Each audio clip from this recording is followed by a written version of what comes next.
morning, my self-reliant peeps. Gloria and I are headed to an Amish sawmill to get some firewood. This is the last push for chunky dunkers. So the sawmill, they're working on the sawmill now, and so these are the slabs and chunks that are cut-offs. So it comes through there and down that chute. So they must be keeping an eye on us, or they change it every now and then so it doesn't get too big. Let's see if some more comes through.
Glory hit the truck with a piece, so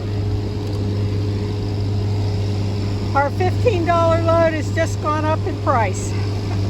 Well, we're all loaded up with the wood, and now we're on a scavenger hunt for blueberries.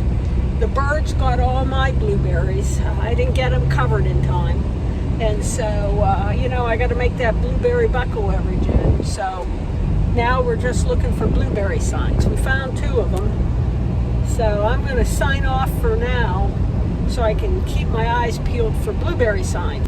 All right, hey folks, this is Gary from Gary's Berries. We've just bought blueberries. Say hey, Gary. Hey. He's a great guy to talk to. Did you take a picture of the... I will. He's a great guy to talk to. Has a nice little farm here. And there's his berries. A lot of work.